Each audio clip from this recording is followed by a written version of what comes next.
Maligayang pagbabalik sa ating YouTube channel mga kaibigan kapatid. React Mix Vlog. Maganda ang ating pag-usapan ngayon mga kaibigan kapatid, no? Patungkol po ito kay Idol Kalinga Prab sa kanyang announcement kagabi. So alam nyo naman, kung sulit po kayong taga-suporta ng Kalingap, ay alam nyo na po kung ano ang announcement po. Pero ang topic natin ngayon ay patungkol po ito sa mga bagong reactor po. Sa mga mababang views, 500 to 1,000 ang average na views, ay meron po siyang announcement para sa atin. Yan po ay ating malalaman mamaya. Pero bago ang lahat, huwag natin kalimutang mag-like at i-subscribe si Kuya Val Santos Matubang, Idol Kalinga Prab, Ate Edna Vlogs, at lahat ng Team Kalingap, at lahat ng Kalingap Partners, Kalingap Charity Vloggers. Yan po, suportahan po natin yan lahat.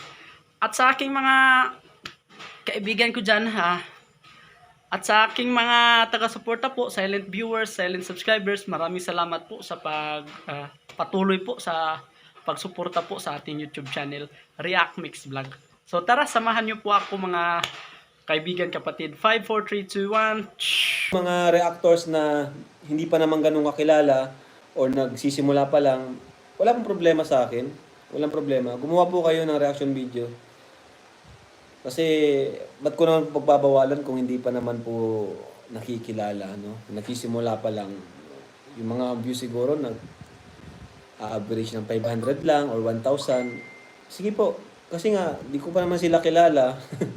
So, okay po sa akin kung gagawin niyo po ng reaction video ang Kalingap. Basta, hindi yung may matatapakang tao, may mababalahurang pagkatao. Kasi yan po ang ayaw namin. Yan po ang ayaw namin. So yun guys, mga kaibigan kapatid, nalaman na po natin kung anong announcement ni Idol Kalinga Prab, no? So yan po ang kanyang nabitawang salita kagabi, no?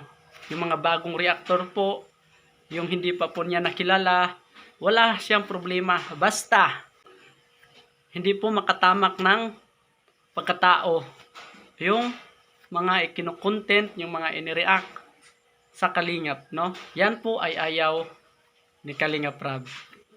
So yun po mga Kalingap, hanggang dito lang po muna. Sana po ay palagi po nating panoorin po, suportahan po ang Team Kalingap, lalong-lalo na po ni Idol Kalinga Prab, ni Kuya Val Santos Matubang, Ate Edna Vlogs. Yun po, no? So hanggang dito lang po muna. Ingat kayo lagi. Bye-bye and God bless.